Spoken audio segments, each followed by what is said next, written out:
Okay, so let's unpack this. Usually, a music genre is the slow burn, like a gradual mixing of sounds in underground clubs over decades. But reggaeton it basically bypassed the underground entirely. Yeah, completely skipped it. Right. So today, we're taking you on a custom deep dive into this phenomenon. We're looking at reports on its economic, sociological, and legal impacts.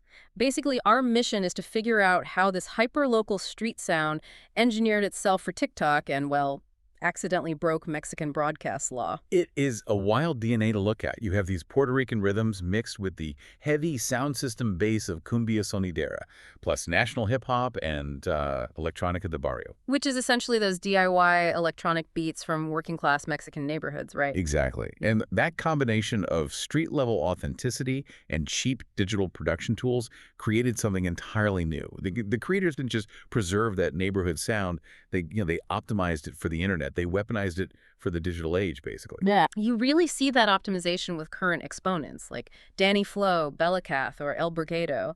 I mean, they aren't out there prioritizing classical vocal technique. No, not at all. They lean super heavily into character marketing and morbo, which is essentially shock value or morbid curiosity. It's basically musical fast food. That is a great way to put it. Minimalist beats that are hyper-engineered specifically for the TikTok algorithm. Right. It completely skips the traditional 45-second buildup.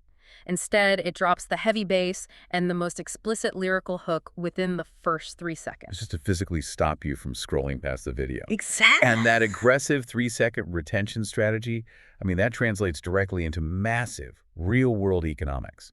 We're not just talking about fleeting internet fame here. Oh, wow. Really? So it's a massive business now. Oh, absolutely. Look at the Coca-Cola Flow Fest. That started back in 2017, and it really proved the genre's staying power. Drawing over 180,000 people, it acted as the ultimate catalyst.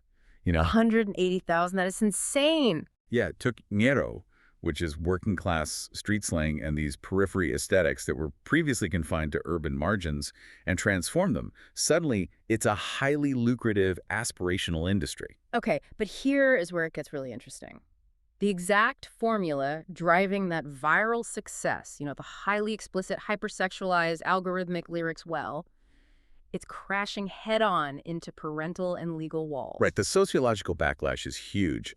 Parents are terrified because this music is piped directly into their kids' phones. Yeah, they can just access it anytime. Exactly. And there's a real fear that it normalizes verbal violence and distorts the concepts of consent. But sociologists and child psychologists are actually advising media literacy rather than prohibition. Because banning internet access on a smartphone is basically futile. Right. It's like trying to enforce a speed limit on a privately owned racetrack. The traditional rules just don't apply. So the recommendation is just sit down, listen to music with your kids, and ask them directly, does this lyric treat people with respect? I like that.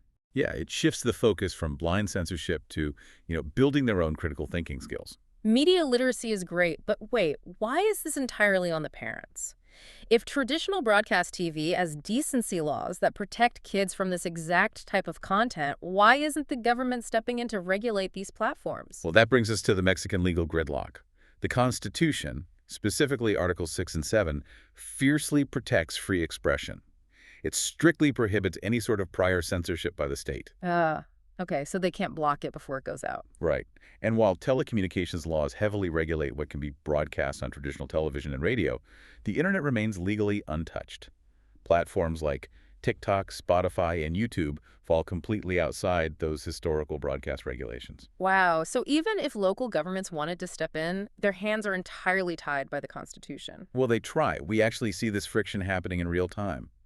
Local municipalities, like Chihuahua, for example, have attempted to fight back by issuing fines for songs performed at public events that denigrate women. Do those fines actually stick, though? Not really. They face constant, successful legal challenges precisely because of that constitutional protection of free speech. The law simply wasn't written for an era of decentralized algorithmic distribution. So why should you care about this if you aren't even listening to Reggaeton Mexa? Because, this isn't just a localized music trend. Right, it is a real-time case study. Exactly. It shows how digital democratization forces society to rethink both parenting and legislation. The traditional gatekeepers, the radio DJs, the broadcast censors, the label executives, they are just gone. Totally gone. We are looking at a fundamental shift in cultural power. The mechanisms that used to decide what reached the public have been entirely replaced. Which leaves you with a final, pretty provocative thought to ponder. If digital platforms have completely dismantled those traditional gatekeepers, who is actually deciding our cultural values now? Yeah, that is the big question. Is it the artists pushing the boundaries? Is it the slow-moving legal system? Or is it the algorithm itself just rewarding the most shocking 3 seconds of audio it can find?